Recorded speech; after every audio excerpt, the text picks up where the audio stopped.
Ladies and gentlemen, our next segment is Spaceballs, and this was a film that was done in 1987 and released June 24th of that year.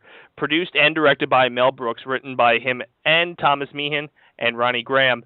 It stars Bill Pullman from Independence Day, John Candy, Rick Moranis, Mel Brooks himself, Daphne Zuniga, Dick Van Patten, and Joan Rivers. Now, in despite of what I think will be the general opinion here, this happens to be the moderator's favorite movie when it comes to Mel Brooks. But it is the American comic science fiction parody that basically spoofs Star Wars, Star Trek, Alien, Planet of the Apes, all those fun things that take place in the fast future. So, as always, when it comes to our segments here on Four Wheeled Movie Club, we'll go around the horn and get your first impressions of Spaceballs. We'll start with Mr. Burhan this time.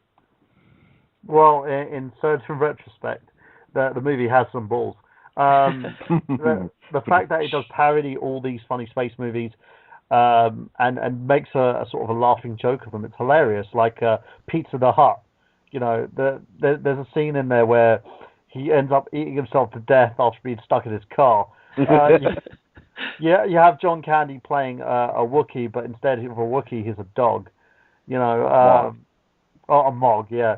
Then you have Pullman's character just being totally off the wall. At first, you see him and you're thinking, he's Han Solo, but then they end up just switching his character on so many levels. And the fun thing about it is, Pullman, it's one of the great things about playing a character straight in a comedy when it's called for, and he does it really well, because he's not, he's kind of arrogant, very brash type of space guy that you see in this movie, and he's very unlikable in a sense. But the story, as it develops, you get to play around a little bit and watch how his character kind of grow into this prince, so to speak. So it has that whole mocking fairy tale aspect to it as well. The whole funny thing about it as well is Rick Moranis is the funniest thing in this movie, with his whole sort of Darth Vader parody going on there as well. What was he called? Dark Helmet. Yes. And the fact that he's literally, every time he's going to choke someone, he's going for their balls as well. It's hilarious. It's satire. It plays on these genres. It, for me, was comedy gold in a sense, because it's kind of humor to the lowest denominator in a sense, but it's called for. It's there, and the whole sort of draining her world of air, it just made you laugh. It's just you sat there trying to think about it, like having the whole Death Star ship that they had turn into a vacuum cleaner, a maid holding a vacuum cleaner. It really kind of it made you laugh to the point, even as a kid, I got every single joke in this movie. So for me, I loved it. Okay. Mr. Paden, what were your thoughts on Spaceball? Oh, boy. Well, if you thought I didn't like Blazing Saddles, I'm afraid I got some bad news, because I really didn't like Spaceballs. Spaceballs was a real chore to watch. I actually watched Spaceballs. I uploaded it to my iPhone, and I watched it while I was at work today, because I generally have a lot of downtime, so I can pull it up, put my headphones in, and watch it on there, and it's fine. It was not fine because it was Spaceballs. This is one of the few occurrences where I was slacking off, and I would have rather been working. This was a miserable movie to watch. There was all the jokes just missed for me. I felt it was a huge disservice to Star Wars. And I'm not getting like butthurt because it's a parody about something I like. I really just think all the jokes were dumb. Watch something like Fanboys is a movie with a lot of Star Wars jokes, and I thought that was an absolutely fantastic film. This was a pain. The only thing that I did think saved it, once again, was one of the actors, which was Rick Moranis. He was fantastic. His timing was excellent. I didn't care much for his costume. I thought the helmet was a little too goofy. Obviously, it was supposed to be goofy. I just think it was too goofy. I just did not like this. Travis? This is, as I mentioned previously, that this was the very first Mel Brooks movie I ever seen, and I was about, I was about 7 or 8 when I first saw it, and I just laughed hysterically because I was brought up with Star Wars and Star Trek, and I just laughed at it. There was so many great jokes in this thing, and I think of all the Mel Brooks movies, and I know this is probably going to cause a little bit of controversy amongst the group here. This one is also my favorite because it parodies everything that is sci-fi. It's to me, it's a nerdgasm of sorts because it has so many great jokes. A lot of characters that parody some of these other characters from these other films. Brilliantly written. A lot of really good sight gags. It's a great movie. I love it. Okay. And lastly, Mr. Mango, what were your thoughts on Spaceballs? It stinks. Whoa. It sucks. I don't like it at all. I tried rewatching this last night and fell asleep. And I'm somebody who can go 48 hours without sleeping, and it's perfectly fine. There are virtually no jokes in this movie that I like. There's only a couple that I can give credit to. Most of the other ones, just bad execution. Partially because I'm a fan of Star Wars, and I wasn't really a fan of the source material for the other movies, but man, everything just seems so cheap in this. It reminds me of the movies like Epic Movie and Superhero Movie. It's not good enough to be on this list, I think. When it comes to Spaceballs, some of the facts about it: the budget was $22.7 million, one of the larger budgets for a Mel Brooks film, and the box office only brought in about 38. It was produced by the studio's Brooks Films and distributed by Metro-Goldwyn-Mayer. And like I said, it's a running time of 96 minutes and released on June 24th of 1987. Now, one thing that we did mention is some of the stuff it was parodying. Star Wars Trilogy, Star Trek, Alien, and Planet of the Apes films. Since I like the dynamic of we're having one good, one bad when it comes to the reviews of Spaceballs, we'll start with Mr. Goss again, or Mr. Goss. Out of the things it parodied, what was one of your favorite parodies, or one of the worst parodies? It has to be the Alien parody. And they use the same guy as the same actor from Alien. For those of you who have not seen the movie, this actually happens in the third act, towards the end of the film, and Bill Pullman and John Candy they're hanging out at this diner, and we saw what is that guy's name from Alien? I forgot his name. I can't remember his name off the top of my head.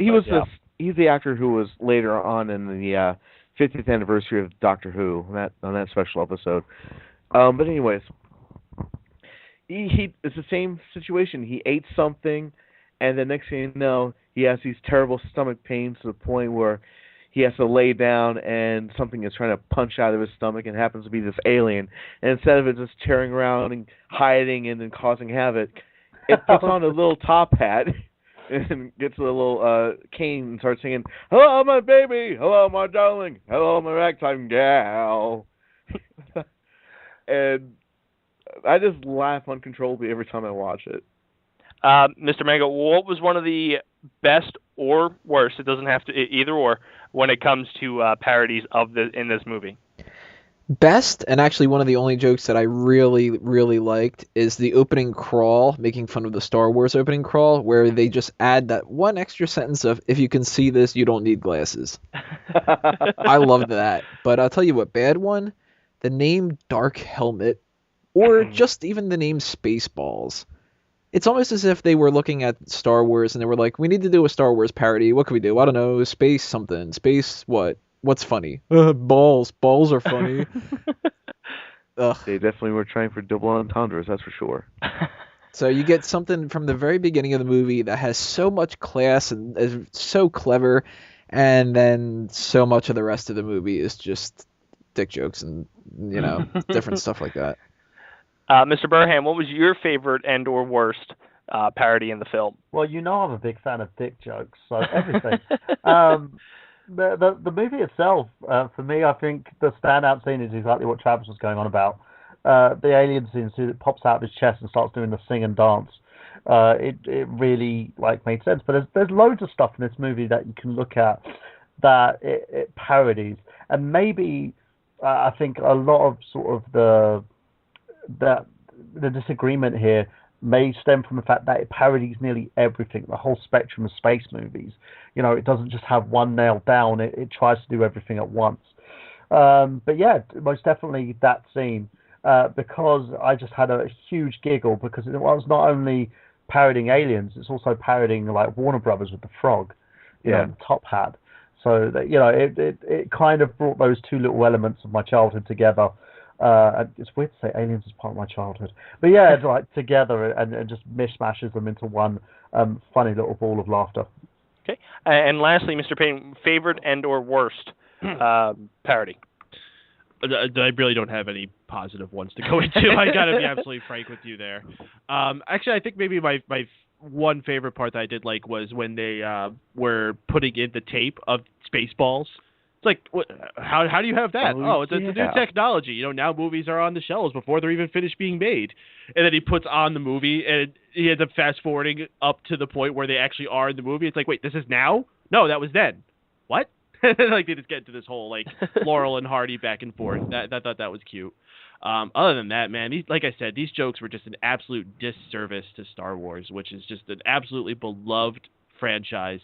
Why were the Jawas friends with Yoda?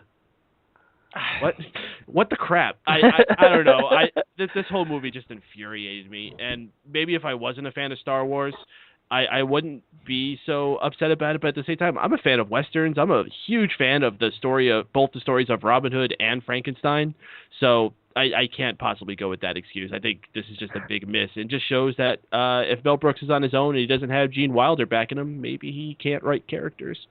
The way I look at it real quick is, I think that even though if you are a hardcore Star Wars fan and you were to watch this movie, you would know right up front not to take it seriously because it's just a funny movie. It's just full of parodies of all these great sci-fi films. I mean, you just have to take it with a grain of salt and just realize it's just a parody. It's just, if Star Wars fans can appreciate it for what it is, that's one thing. But I wouldn't take it too seriously, though. Okay. One thing that, when it comes to referencing Star Wars, is the whole concept of the Schwartz in Spaceballs, which is obviously a parody of the Force from Star Wars episode, just any Star Wars, the Force, and the lightsabers emanating from the rings. Now, when it comes to the Schwartz, it's definitely a penis joke, and of course it's a penis joke. We'll start with you, Mr. Burhan. What were your feelings on the Schwartz? Did you like it? Did you hate it? Did you think it was just way too much? The whole movie is a penis joke.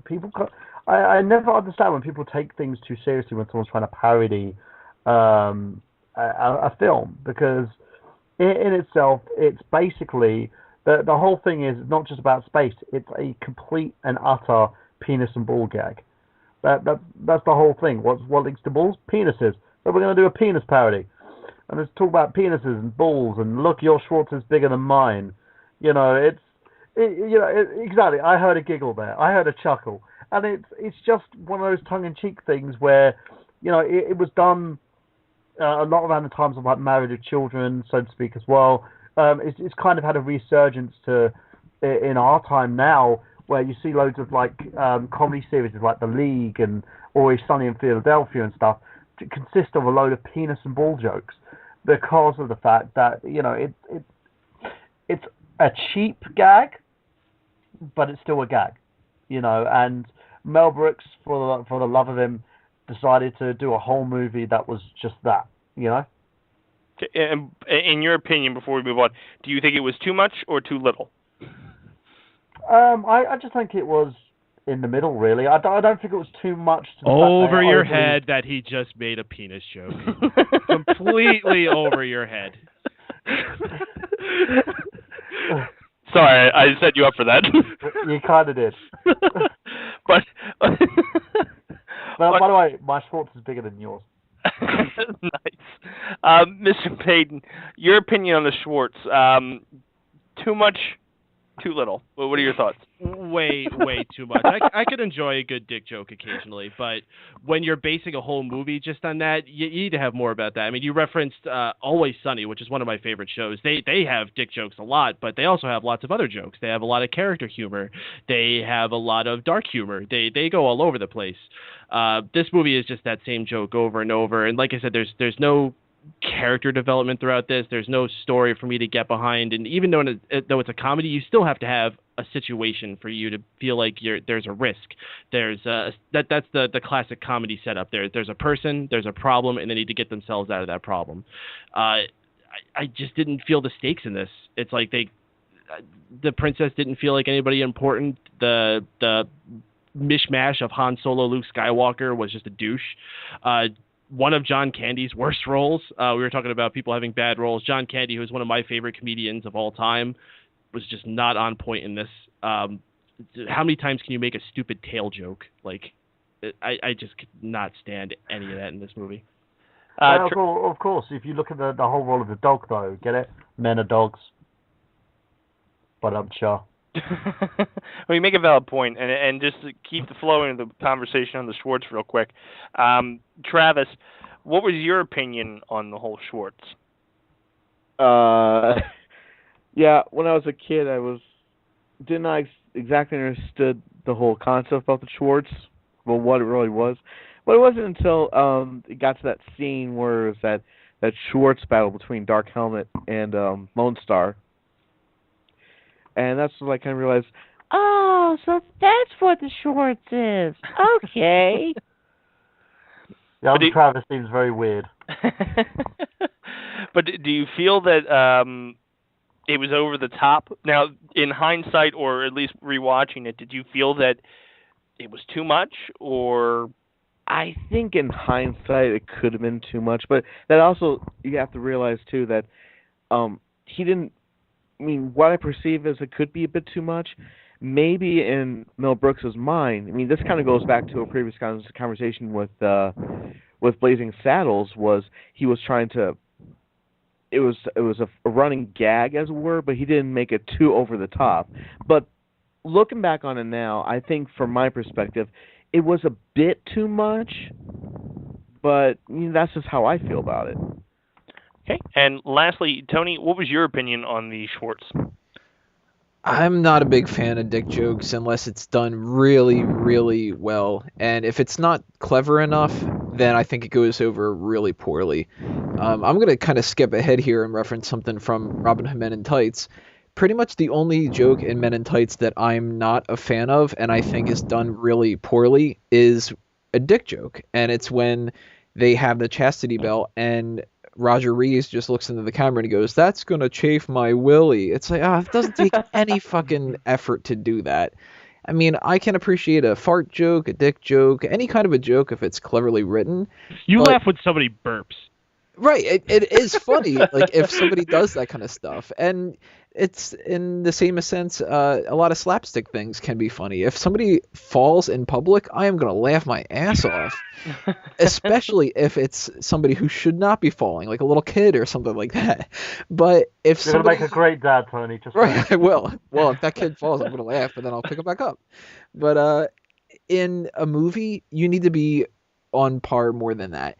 And something like most slapstick jokes, most dick jokes, most fart jokes, or people taking a dump or something like that, they're usually such easy jokes that I can't really give them too much credit. I think there's way too much in this movie. And if the whole movie's supposed to be built on the idea of doing dick jokes and stuff, I think they missed out a huge opportunity to make some real jokes about Star Wars.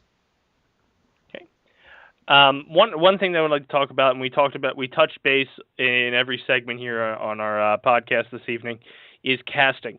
Now that we're into a decade or later decade that we actually know actors that existed around the time of the movies, let's take a further in-depth look at the casting. And just to remind everybody out there of the casting, some of the people that were starring it, higher names. Bill Pullman was Captain Lone Star, which obviously is a play on Han Solo with a little mix of Luke Skywalker in there. John Candy as Bartholomew, or Barf, who played the Wookiee or companion to the Bill Pullman. Joan Rivers voiced Dot Matrix. and Rick Moranis played Lord Dark Helmet. Now, to me, those are the four key people that stick out and big names that we know. But if we were to look back, was this good casting? Was Bill Pullman a good, rugged hero? Was John Candy a good sidekick? We'll start with you, Mr. Goss. How did you feel about the casting for Spaceballs?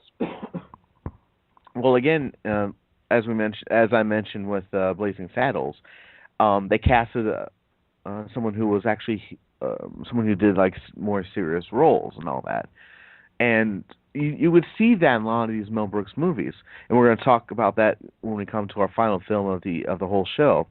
But the casting of Bill Pullman as Lone Star, I couldn't see anybody else playing him, to be honest. I think he did a pretty good job. Okay. How did you feel about John Candy, Dot Matrix, and all them, the other characters within the movie? Well, I was a huge John Candy fan when I was growing up, and I still am today, even though he's long since passed on. They just hired a lot of comedians to play these various roles, and I thought John Candy, in my opinion, I think he did a pretty good job.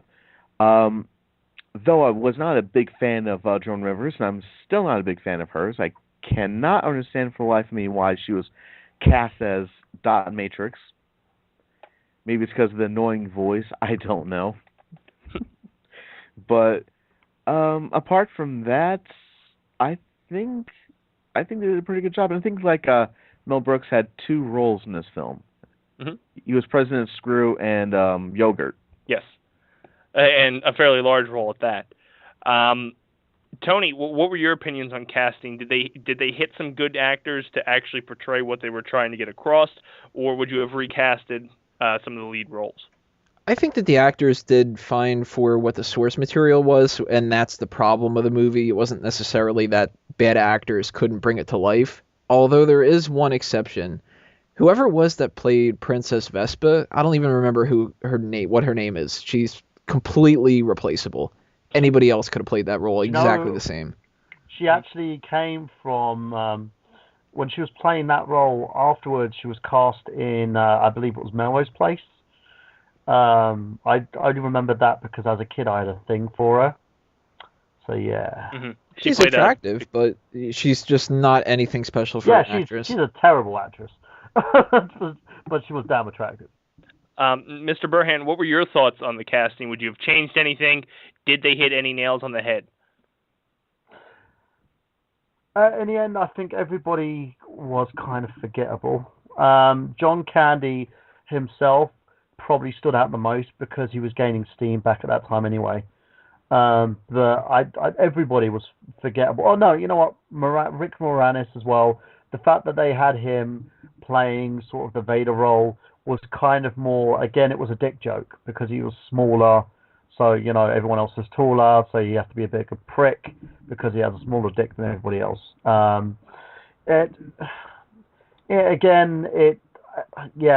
think the only two standouts there would probably be Moranis and John Candy.